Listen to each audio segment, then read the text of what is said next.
Audio Jungle.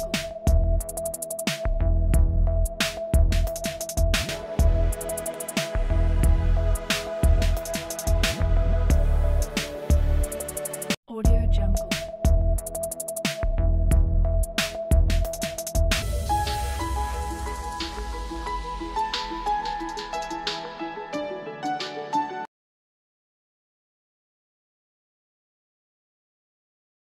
Parmi vous, je remercie cher hôte pour cette invitation.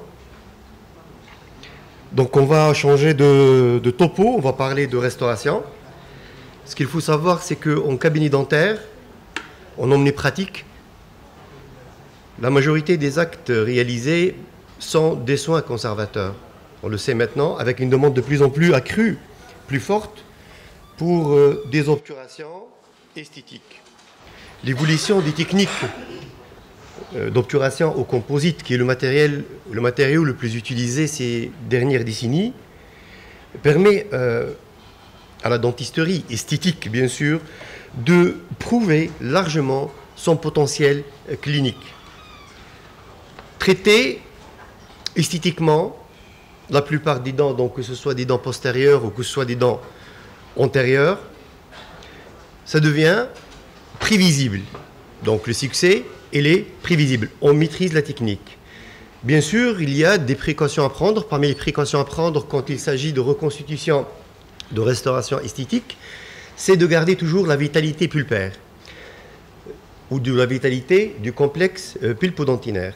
Pour cela, on applique des matériaux dits fonds protecteurs, au contact bien sûr de la dentine, à proximité pulpaire, sous les restaurations. Au cours de cette présentation, donc, on va plus développer les fonds protecteurs les plus utilisés, d'accord? Et on va sortir à la fin avec un consensus sur les différents cas cliniques. Je définis d'abord c'est quoi un fond protecteur selon Smith et Powers. La protection dentinopulpaire, elle représente l'ensemble des matériaux utilisés comme fond de cavité ou fond protecteur sous une obturation définitive.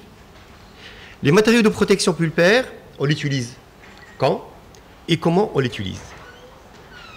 Il y a un cahier de charge, bien sûr, des matériaux de fond de cavité. Les propriétés essentielles demandées de fond de cavité sont donc essentiellement, ce n'est pas la totalité, bien sûr, d'abord une biocompatibilité avec le complexe pulpodentinaire, des propriétés physico-chimiques d'isolation, un éventuel potentiel prophylactique ou thérapeutique et un scellement étanche. Et j'insiste sur ce dernier point parce qu'on va revenir au fur et à mesure de notre avancement dans la conférence sur ce point qui est le scellement étanche. Ce qu'il faut savoir, c'est que la préservation des complexes dentinopulpaires, il y a un seul facteur clé à ce stade-là. Et aujourd'hui, c'est obtenir une surface étanche entre le matériau d'obturation et la surface dentaire. Il n'y a pas d'autre choix, on n'a pas d'autre choix. D'accord. C'est pour cela que, déjà en 1972, Rostrom dit que pour qu'un bon système adhésif élimine et évite, bien sûr, toute irritation de la pulpe, que ce soit bactérienne, chimique et physique, il faut obtenir cette interface étanche. Donc, à ce stade où, si on fait une lecture de la littérature, au jour d'aujourd'hui, il est établi que l'irritation des TC pulpaires est davantage liée à un manque d'étanchéité qu'à une éventuelle toxicité du matériau. On nous a toujours enseigné, on nous a toujours inculqué que le matériau, quand on le pose directement au contact de la paroi pulpaire, il peut entraîner une mortification pulpaire. À ce jour-là, ça a été démenti, d'accord, que ce qui provoque réellement la nécrose pulpaire ou la mortification pulpaire, c'est ce phénomène de percolation, d'accord, qui passe parce qu'il y a eu un hiatus. Et ce hiatus, s'il existe, ça veut dire qu'il y a un problème d'étanchéité et un problème d'obturation. Donc l'objectif, c'est qu'il y ait une restauration fiable et durable. Cette restauration fiable et durable, elle est obtenue sauf si on a une étanchéité de l'interface matériau-tissu dentaire. Cette interface. D'accord. Au hiatus, on peut le retrouver sur deux positions. D'abord au niveau coronaire, marginal, et au niveau pulpaire. Les matériaux de protection dentine pulpaire les plus utilisés actuellement dans le cas de restauration esthétique sont l'hydroxyde de calcium, que vous connaissez tous, les ciments verts ionomères, ça on va parler un petit peu, d'accord, et les adhésifs amylodentinaires, que c'est quelque chose que c'est assez nouveau pour la majorité d'entre vous concernant ce produit ou ce matériau comme fond protecteur. Vous connaissez le décal, d'accord, pâte, base. Vous connaissez aussi le calcimol, donc, qui est photopolymérisable, hydroxyde de calcium photopolymérisable. Donc l'utilisation de l'hydroxyde de calcium comme fond protecteur sous les restaurations au composite, il reste encore un réflexe pour un nombre de praticiens. J'ai fait une étude il y a 3 ans de ça, au niveau des praticiens à Annaba, une enquête prospective, une enquête avec des questions pour les praticiens directement. La conclusion concernant l'utilisation de fonds protecteurs. La conclusion, donc, en dépit de l'âge, en dépit de l'école, en dépit de l'année ou la promotion, en dépit de la technique, à 90%, quand on parle de composite, on pense automatiquement à l'hydroxyde de calcium. C'est sans hésitation. Sans hésitation. On n'oublie pas que l'hydroxyde de calcium, il n'a pas d'adhésion à la dentine et il a des faibles propriétés mécaniques. Il impose aussi de l'appliquer ponctuellement en fine couche et de manière à conserver une surface maxillaire de collage, parce que si je colle, il y a cette notion de collage, quand je vais revenir au fur et à mesure de la conférence, c'est que si je dois coller, il faut que j'ai un espace ou une surface libre, une surface d'un substrat qui est l'émail et de la dentine. Si je comble et j'occupe cet espace-là par un produit, que ce soit fond de cavité, autre chose, je n'aurai pas suffisamment d'espace pour avoir une force de rétention suffisante à éviter ce hiatus ou la formation de ce hiatus et par conséquent des phénomènes de percolation. Et donc à optimiser l'étanchéité de l'obturation. Je vous montre un premier cas. Donc vous voyez là, carie, curetage dentinaire. Je note qu'il y a une proximité pulpaire. J'opte pour 2 points de fond de cavité. J'élargis pas trop, d'accord, parce que j'ai besoin du maximum de surface dentinaire. Par contre, l'hydroxyde de calcium, il trouve son indication. Où il trouve son indication? Dans le cas de coiffage pulpaire direct. Là, c'est clair, parce que le produit, l'hydroxyde de calcium, il a un pouvoir dentinogène puissant. D'accord. Maintenant, ça dépend de votre perforation ou votre communication. Vous pouvez le mettre comme ça, vous rajoutez rien du tout, vous passez directement à l'obturation.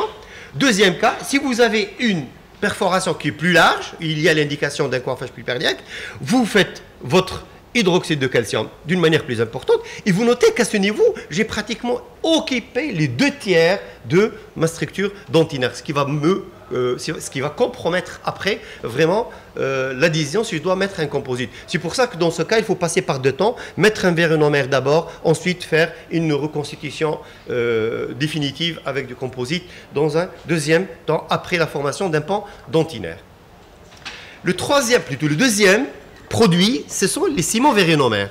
Utilisés comme fond protecteur, on peut le faire soit en couche très fine, soit avec une épaisseur plus importante comme matériau de substitution dentinaire, ce qu'on appelle les techniques sandwich. Cette technique de sandwich permet de diminuer la quantité de composite à polymériser. On le sait que autant qu'on diminue la quantité de composite, autant qu'on diminue les phénomènes de rétraction du composite. C'est un gros problème, ces phénomènes de rétraction. On sait maintenant avec des composites micro-hybrides, nano-chargés, qu'on a diminué ces phénomènes de rétraction à 1/3, plutôt à 1 à 3%, mais ça n'empêche que ça reste un problème. Parce que autant qu'il y a une rétraction, il peut y avoir des phénomènes de percolation et la formation des hiatus. Je vous montre des images de produits, je n'ai aucun conflit d'intérêt, d'accord? Je ne fais pas de la publicité, ce sont les produits que j'utilise moi-même, d'accord? Que j'ai l'expérience, que ce sont des produits qui m'ont donné satisfaction, donc rien ne m'empêche de vous projeter ces produits-là. Dans le sandwich fermé, c'est que votre produit, vous le voyez là, d'accord, qui est le verre ionomère, il n'arrivera pas à la limite de la paroi cervicale. Donc vous laissez une paroi libre à ce niveau-là. Ça veut dire que votre produit ou votre produit d'obturation définitif va venir face occlusale, face proximale, donc il va englober votre verre ionomère. Par contre, bon, ça c'est le cas clinique que je vous montre. Là vous voyez, c'est la dentinite. j'opte pour un sandwich fermé. Vous voyez qu'au niveau cervical, j'ai permis de verres ionomères. J'ai libéré. Parce que je compte mettre mon composite. J'arriverai avec mon composite jusqu'à ce niveau-là. Donc, c'est un sandwich fermé. L'ouvert, c'est l'inverse. L'ouvert, c'est que mon verre ionomère, ou c'est mon verre ionomère, il va arriver, d'accord, au contact surface proximale. Et ça, je le fais généralement pour remonter de la limite cervicale, qui généralement, quand elle est sous-gingivale ou juxta-gingivale, donc je remonte vers le haut, parce que je sais que les verres ionomères, ils sont mieux acceptés par l'espace proximal que les composites. D'une part, donc j'évite ce phénomène de composites qui sont hydrophobes, et d'autre part, je diminue aussi la hauteur ou la quantité de composite que je dois mettre, et je gagne sur la rétraction. Deuxième cas, c'est le même cas. Donc, vous voyez, là, c'est la dent, et vous voyez que là, je vais jusqu'à la surface proximale. Là, j'en suis sûr, quand je mets mon composite, j'aurai toujours une quantité de verre ionomère qui va être en contact ou externe et en contact direct avec la face proximale. Je vous donne deux cas de figure que je l'utilise. C'est que je peux mettre à la place d'un verre ionomère un composite dual ou un composite autopolymérisable. Si vous n'avez pas le verre ionomère, les CIVE, donc vous pouvez mettre soit un composite auto, soit un dual. Aussi, encore mieux, ces dernières années on s'est mis un petit peu à ça, c'est que je peux mettre, je vais faire 3 couches, pas 2 couches, je mets mon verre ionomère, ensuite je le couvre par un composite flot. Ce qui est intéressant, c'est que le flot, quand vous le mettez, il coule. Donc vous allez avoir pratiquement une maîtrise, d'accord, et une fermeture hermétique au niveau des parois. Ça, c'est dans le fermé. Et dans l'ouvert, bien sûr, vous mettez votre verre ionomère, vous mettez un flot, ensuite vous mettez un composite. Concernant les ciments verre ionomère conventionnels, ils ont une adhésion chimique à la dentine, bien. Relargage du fluor, très bien même. Inconvénient, c'est qu'il y a une résistance mécanique qui est moyenne, elle n'est pas faible, elle est moyenne, et une sensibilité à la réhydratation lors de sa prise. Pour pallier à ce genre de problème, il y a eu l'arrivée de ciments verre ionomère améliorés ou hybrides ou modifiés par adjonction de résine. Ceux-là, ils présentent les meilleures qualités. Ils partagent les meilleures qualités avec les ciments verre ionomère conventionnels, mais en plus, donc meilleure résistance mécanique, ils relarguent aussi du fluor, ils sont insolubles. Quel que soit le milieu où vous le mettez, humide, pas humide, ils sont insolubles. Il n'y a pas de réaction avec les humeurs interdentaires. Ils ont une bonne adhérence chimique à la dent et ils permettent de contrôler l'épaisseur de la couche déposée. Aussi, là aussi, je n'ai aucun conflit d'intérêt, donc je vous montre le produit que j'utilise. D'ailleurs, je profite de cette occasion, c'est un produit, s'il n'y avait pas de laboratoire de recherche, au professeur Sid, qui est le directeur de ce laboratoire de recherche, qui a mis ce produit à notre disposition, on n'aurait jamais eu le courage de l'acheter. Il coûte excessivement cher. Donc, c'est le Revalite. Pour le Revalite, il a des avantages, c'est qu'il a un protocole qui est simple. Vous le voyez, le protocole. Vous avez des teintes. Donc, A1, vous pouvez voir, de A2, A3. Vous avez des teintes.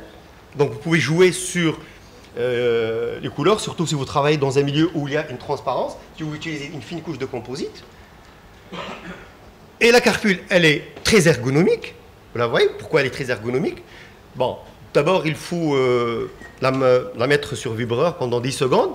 Ensuite, vous avez le Riva applicateur. Le Riva applicateur, il présente l'avantage que vous pouvez griffer votre carpule et ça donne ça. Donc, directement, on ne prépare rien du tout, on n'utilise pas de spatule, donc on place sur l'applicateur Riva 2, on va directement dans la cavité, on injecte et vous avez votre cavité et vous contrôlez même la quantité que vous allez mettre et l'endroit où vous allez mettre votre produit. Le troisième produit, et c'est ça qui va prendre un petit peu de notre discussion, ce sont les adhésifs. À l'état actuel, quel est l'état actuel des systèmes adhésifs? Comment s'y retrouver? Et quelle est la classification la plus cohérente? Il ne faut pas oublier que, par définition, les adhésifs amylodentinaires sont des biomatériaux d'interface. Ils contribuent à former un lien idéalement adhérent et étanche entre les tissus dentaires calcifiés et des matériaux de restauration. Il y a cette nouvelle notion de totalich, ou le concept de mordensage total. Ces systèmes utilisent les concepts de mordançage total, de formation d'une couche hybride et celui de l'adhésion à l'émail et de la dentine humide. Deux termes. Donc, adhésion, émail, on le sait déjà, à la dentine, mais il faut qu'elle soit humide, cette dentine-là. Donc, le collage, c'est un collage qui est total. C'est-à-dire émail et dentine. Signifie l'adhésion à toutes les surfaces de la préparation, même celles qui sont très proches de la pulpe. Et je parle de proximité pulpaire. Quand je parle de proximité pulpaire, ça veut dire que même dans une dentine avancée, même dans une carie à évolution rapide. Et c'est ça qui pose le problème, c'est que c'est un sujet de controverse sur l'utilisation des faux protecteurs sur la restauration adhésive sans mettre ni hydroxyde de calcium, ni invérionomère, que l'adhésif lui-même, il suffit largement de remplir le premier rôle d'adhésion et le deuxième rôle de protection et qui va servir de fond protecteur. De plus, l'adhésif, il a d'autres propriétés aussi, ne l'oubliez pas. C'est qu'il agit comme un amortisseur vis-à-vis des contraintes mécaniques. Il résiste aux contraintes de retrait de polymérisation au composite parce que c'est un adhésif. Donc il y a un bras qui est lié à la dentine et à l'émail et l'autre bras qui est au composite. Quand le composite il essaye de partir, il le retient. Maintenant, il faut que la force de rétention de votre adhésif soit supérieure à la force de rétraction. Et c'est l'arrivée des adhésifs de 4e, 5e, 6e et 7e génération. Il améliore l'adaptation marginale et la rétention des restaurations. Quelle est la liste des systèmes adhésifs commercialisés? La liste, elle est pléthorique. Il y en a tellement d'adhésifs actuellement qu'on est perdu, qu'on va acheter. On va se demander surtout maintenant que les boîtes ou les coffrets de composite sont seuls, on est obligé d'acheter les adhésifs à part. Quel adhésif je dois acheter pour quelle indication? Ce que je vais essayer maintenant de vous montrer. Tout d'abord, pour la classification, il y en a deux. Il y a une approche qui est historique. Cette approche historique, vous la connaissez, il y a la première, deuxième génération, donc qui est de 1952 jusqu'à 85, la période où elle a apparu. Donc, il y a, dans cette période-là, on mordançait que l'émail. La dentine, elle n'était pas concernée. La troisième génération, c'est 85-91, c'est la jonction d'acide au niveau de l'émail et de la dentine. La quatrième génération, 91-95, implique 3 applications cliniques successives. Mordançage, je souligne primaire, le primer, d'accord, en anglais, conditionnaire en français, je le souligne, et l'adhésif. Après, la 5e génération, c'est du marketing. Donc, on change, on fait en 2 étapes, en 3 étapes, c'est plus du marketing. Donc, 5e, 6e génération, on arrive à la 7e génération, elle regroupe un seul mélange où les 3 produits ou les 3 étapes du collage sont dans un seul coffret. C'est bon? Pas encore? D'accord. On est très fou. Donc, la classification chronologique, donc par génération, des systèmes adhésifs, c'est une source de confusion. Première, deuxième, troisième, etc. De Grange, il a élaboré une autre classification avec une approche rationnelle. Il est préférable donc de parler de système adhésif avec mordançage préalable, les amers, et les adhésifs sans mordançage préalable ou les systèmes automordançants, ce qu'on appelle les SAM. C'est pour cette raison que je peux vous faire cette classification. Vous allez vous retrouver vite. C'est-à-dire que vous avez, pour les amers 3, c'est mordançage, rinçage à 3 étapes. C'est-à-dire que vous avez l'acide, vous avez le primer et vous avez l'adhésif. Amer 2, c'est à 2 étapes. Vous avez un acide et dans le deuxième, vous avez le primer et l'adhésif dans le même flacon. Les systèmes automordançants, il n'y a pas de rinçage. C'est vous mettez votre adhésif, que ce soit en 2 étapes ou une étape, mais vous ne rincez pas. Donc il y a le SAM2, système automordançant à 2 étapes, où vous avez le primer et l'acide dans un flacon et vous avez votre adhésif dans l'autre. Et vous avez le 3 en 1, d'accord, c'est le SAM1 ou le système automordançant en seule étape, d'accord, que vous voyez à ce niveau-là. Sauf que moi je peux vous dire déjà d'emblée, que actuellement on revient vers ça. D'accord? Je ne vous prépare pas. Donc, tout ce que vous voyez l'autre, c'est du marketing. Et quand vous voyez les fabricants, que on va voir tout à l'heure pour les cas cliniques, c'est qu'on vous demande toujours de faire 2 fois la même étape, 3 fois la même étape. On revient, si on gagne du temps, par exemple en SAM2, le fait qu'appliquer ça 3 fois, on va revenir à la première situation. Donc, il n'y a aucun gain de temps. Donc, recherche d'étanchéité, c'est un problème complexe, effectivement. Pourquoi? Parce qu'on a 2 substrats. On a l'émail qui est un tissu qui est inerte, et on a la dentine qui est un tissu, plutôt, j'ai un complexe pulpodentinaire pour être plus juste On a un complexe pulpodentinaire qui est un tissu vivant. Donc, comment trouver un compromis, d'accord, d'adhésion entre deux structures qui sont différentes? Le mordonçage amylaire, c'est l'enlèvement des cristaux amylaires au sein de chaque prisme, créant ainsi des alvéoles.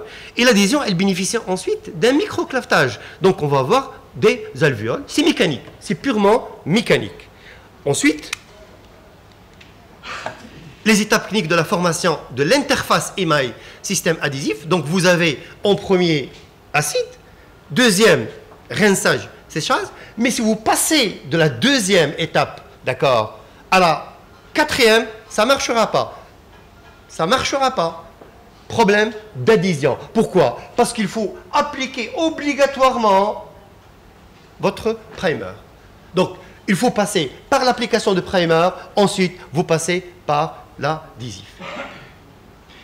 On coupe on coupe microscope électronique à balayage, donc microphotographie. Vous allez voir cette pénétration, d'accord, de l'adhésif, là ce que vous voyez qui est coloré, d'accord, dans les porosités amylaires, créant ainsi des micro et des macro tags. C'est l'adhésion au niveau amylaire. C'est aussi simple que ça.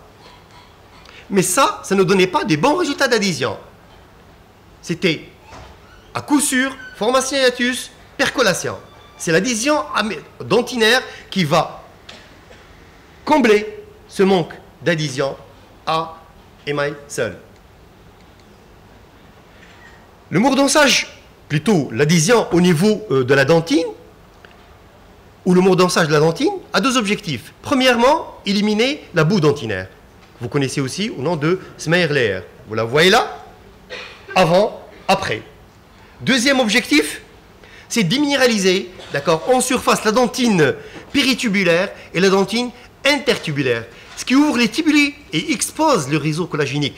Le réseau collagénique au niveau de la dentine, c'est la principale source pour la formation de cette adhésion au niveau de la dentine, qui va participer à la formation d'une couche qu'on va l'appeler une couche hybride. Schématiquement, donc, vous avez la Smeyer-Leher en A, vous avez la dentine péritubulaire, vous appliquez votre acide, il va y avoir l'élimination de la Smeyer-Leher avec exposition des fibres de collagène, libération des fibres de collagène, ensuite ouverture tibuli-dentinaire, et dernier point, ça c'est une coupe de prolongement odontoblastique, bien sûr. C'est la formation de la couche hybride. Couche hybride, il y en a deux. Donc, la couche hybride, c'est une liaison chimique qui se fait avec les fibres de collagène libres et avec votre adhésif, d'accord? Ou, si vous voulez bien, adhésif primer. Et une formation aussi, ou une rétention appelée tag, mais c'est une rétention, c'est comme au niveau de l'émail, c'est une rétention qui est plus mécanique que chimique. La durée du mordonçage, pour être clair, c'est de 15 secondes. 15 secondes, par analogie à l'émail, qui est de 30 secondes. Comment pourrais-je faire un mordonçage de 30 secondes au niveau de l'émail et 15 secondes au niveau de la dentine? C'est simple. Je commence au niveau de l'émail, 15 secondes, je laisse agir. Ensuite, je remets au niveau de la dentine. Comme vous voyez ici, je commence au niveau de l'émail. Ensuite, pour les derniers 15 secondes, je mets au niveau de la dentine. Et là, j'en suis sûr que j'ai les 30 secondes au niveau de l'émail et 15 secondes au niveau de la dentine. Si on veut savoir maintenant qu'est-ce qui se passe réellement avant et après, regardez ça c'est avant le curetage dentinaire. Curetage dentinaire terminé. Mordonçage, émail, mordonçage. Regardez maintenant l'effet de l'application d'un acide. Deux surfaces complètement différentes. Ça, c'est l'élimination de la boue dentinaire. Là, c'est avant mordonçage. Là, c'est après mordonçage. On revient sur un sujet qui fâche. Contrôle de l'humidité du surface amyodentaire. On n'oublie pas une chose, que les composites, les adhésifs sont hydrophobes, n'aiment pas l'humidité. D'accord. La dentine, elle est hydrophile. La dentine, elle contient de l'humidité. Par quel mécanisme j'arriverai à lier deux corps, un corps hydrophobe et un corps hydrophile? Et ça, c'est d'où l'intérêt de primer. Primer, il vient pour combler ce piège ou cette chaîne manquante entre l'adhésif et le composite et la dentine. L'étape particulièrement sur la dépendance du primer, c'est le primer en anglais, promoteur conditionnel, conditionneur en français, Le primer, c'est une molécule amphiphile bifonctionnelle. Elle a deux bras. Elle a un bras qui est hydrophile. Automatiquement, il va se lier où? À la dentine parce qu'il est humide. Et vous avez un bras qui est hydrophobe. Il va se lier où? Bien sûr, c'est clair et net. C'est pour ça que c'est une étape qui est très très importante. Sans primer, il n'y aura pas de liaison entre votre adhésif et votre dentine. Tout à l'heure, je vais vous montrer la liste des adhésifs. Pas mal de praticiens, et je l'ai vécu moi-même, ils partent acheter un adhésif. Vous me donnez un adhésif, vous lui mettez quel adhésif? N'importe lequel. Non, on n'achète pas un adhésif de cette manière-là. On achète un adhésif en fonction d'un cas clinique, en fonction d'un composite, en fonction d'une étape clinique qu'on va pratiquer. On va le voir tout à l'heure. Donc, il existe trois sortes de primers. Vous avez des primers, donc bien sûr les primers, ils ont une composition qui a des incidences sur l'humidité résiduelle tissulaire après rinçage. Vous avez un primer avec solvant qui contient de l'alcool ou acétone. Il est préférable de laisser humides les surfaces dentinaires et amilaires parce que le solvant chasse l'eau et entraîne avec lui le primer. Ça, c'est une façon de vous dire sécher sans assécher. J'ai jamais compris ça. Sécher sans assécher. Allez-y, trouver un compromis entre les deux. Donc c'est une technique qui est vraiment dépendante de l'opérateur. Donc, avec quelle force je vais le faire?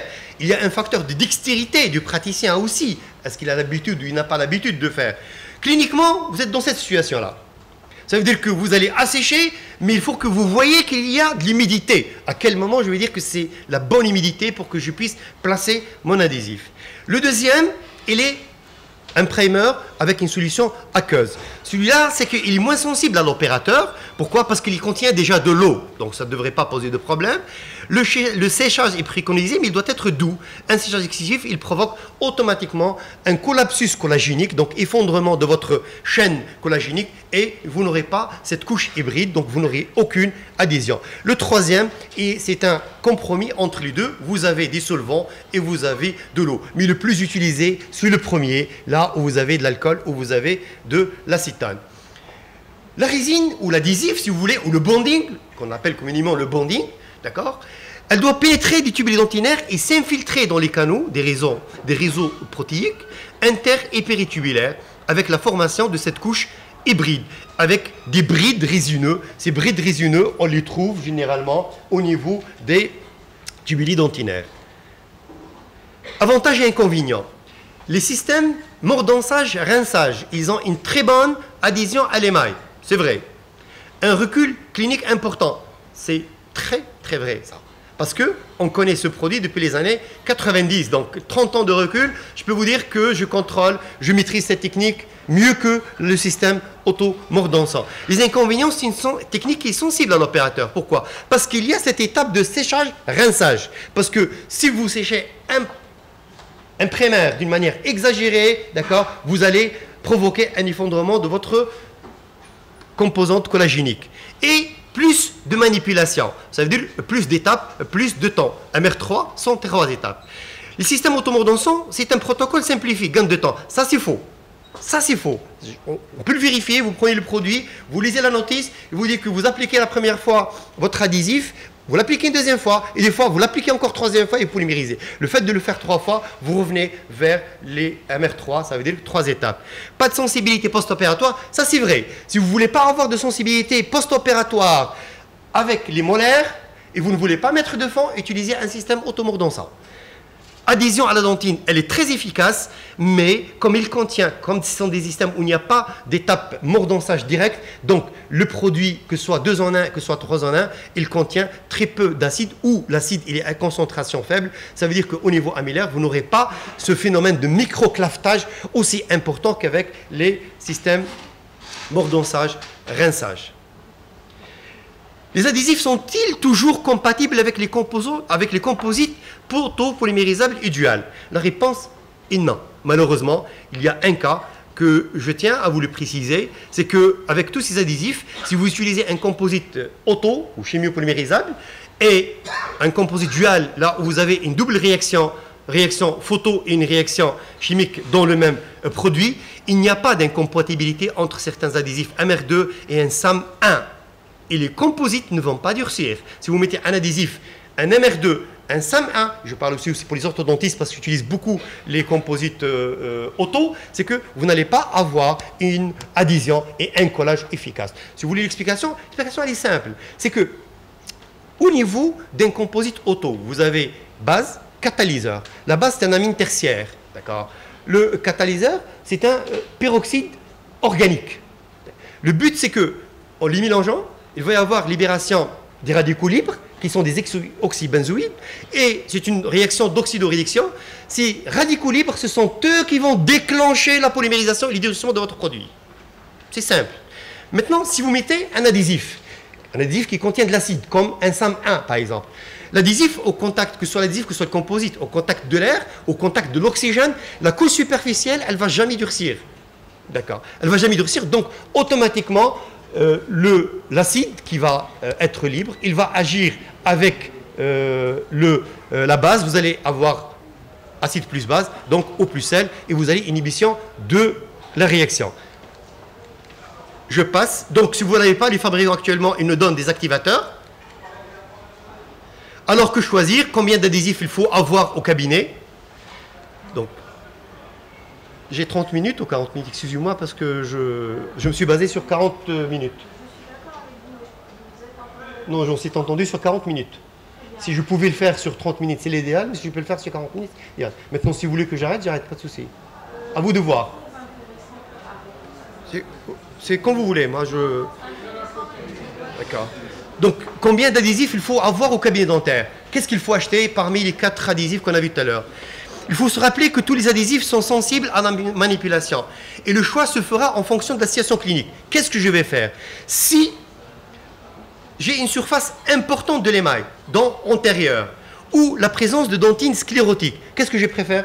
Les systèmes mordançage, rinçage. Sans hésitation. Une dent antérieure, je tire mon adhésif, mordançage, rinçage. Si, maintenant, absence d'émail périphérique, j'ai une molaire où il y a très peu d'émail et beaucoup de dentine, là, je tire le système auto-mordançant, avec certitude. Dans cette perspective, le praticien se trouve confronté à un choix délicat. Faut-il ou faut-il pas mettre un fond protecteur? Donc, pour répondre, j'ai 2 situations à vous donner. Après évaluation de l'épaisseur de la dentine résiduelle, si votre dentine résiduelle, elle est inférieure à 1 mm, c'est-à-dire la couche qui sépare la surface supérieure de la pulpe, d'accord, à votre matériau d'obturation, c'est les supérieurs à 1 mm, il est préférable de réaliser, plutôt inférieur à 1 mm, il est préférable de réaliser une protection dentinopulpaire à l'aide de l'hydroxyde de calcium, déposé à minima, qui m'a comme tout à l'heure, en regard de la pulpe, et éventuellement recouvert par un ciment varionomère avec adjonction de résine, de manière à laisser une surface d'hybridation maximale autour du coiffage. Maintenant, vous voyez ce cas, vous avez l'hydroxyde de calcium, je mets mon varionomère et après, je peux obturer à l'aise. Deuxième cas, j'ai mis mon fond protecteur, je mets encore mon varionomère, je suis en sandwich ouvert et je termine mon obturation. Non, si vous avez une épaisseur de dentine résiduelle qui est supérieure à 1 mm et d'autant plus qu'il s'agit d'une dentine réactionnelle. Donc là, rien ne m'empêche de mettre directement mon adhésif sans passer par le fond protecteur. Et là, vous avez votre adhésif qui a le double rôle. D'une part, c'est un fond protecteur. D'autre part, c'est un système d'adhésion. Les cas cliniques, donc je passe rapidement parce qu'il me reste que les cas cliniques après la conclusion. Donc, vous voyez, ce que vous voyez là, donc juste à titre, c'est l'Optradam. C'est une nouvelle digue d'Ivoclar Vivadent. Donc, elle n'est pas trop pratique pour les dents postérieures, mais elle est très pratique pour les dents antérieures. J'assesse, donc, j'utilise mon adhésif qui est un SAM1. Et vous voyez qu'avec le SAM1, je fais un brossage de la dentine. Je brosse la dentine. Je ne mets pas comme j'ai l'habitude de mettre. Je mets et je brosse la dentine. Je polymérise, ensuite je reviens une deuxième fois et je le fais une deuxième fois. Je ne gagne pas de temps avec ça. D'accord ? Je polymérise et j'obture. Pour l'obturation, je vous conseille soit que vous faites ce qu'on appelle les techniques obliques. Vous la connaissez, la technique oblique. D'accord ? Et soit que vous faites les techniques de Bertolotti, donc vous laissez carrément un fond, ensuite vous remontez en haut avec des couches obliques. Voilà le résultat. Kiff au niveau des dents antérieures, donc vous faites votre stratification. Le cas de tout à l'heure, donc même chose, une fois que vous avez établi votre fond, vous pouvez restaurer. Prenez une radio, vous voyez que vous êtes à proximité pulpaire, vous faites un curetage terminé, vous mettez votre fond, d'accord, et vous mettez votre verre ionomère. Toujours la digue, c'est un prérequis. La digue en collage et en ondontique, comme le professeur l'a dit tout à l'heure, c'est un prérequis. Si vous n'arrivez pas à mettre une digue, ne faites pas de collage. D'accord. Donc, même chose. Deuxième cas. Là, je vous conseille d'une manière générale, quand vous allez faire votre stratification au niveau des molaires, d'abord reconstituer le mur manquant. Ça, c'est très très important. Après, vous pouvez reconstituer comme vous voulez. Reconstituez d'abord le mur qui vous manque et vous allez vers la reconstitution après. Ainsi de suite, ce sont des cas cliniques, donc voilà, ça. Et je vous conseille d'apprendre dès maintenant à utiliser les aides optiques, les deux, que ce soit des loupes binoculaires, que ce soit microscope. Ce sont des éléments qui sont en train de prendre une place primordiale dans notre pratique quotidienne. Comme conclusion, actuellement, les procédures de protection dentinopulpaire sont orientées vers la recherche de l'étanchéité par les adhésifs des interfaces collées permettant d'assurer du même coup l'adhésion et la protection biologique, réunissant ainsi les conditions adéquates pour maintenir la vitalité pulpaire. Bien sûr, un matériau ne peut être bon que s'il est bien manipulé. Et un matériau ne peut être bien manipulé que s'il est bien connu. D'où l'intérêt de ces journées de formation continue. Je vous remercie. Merci, professeur.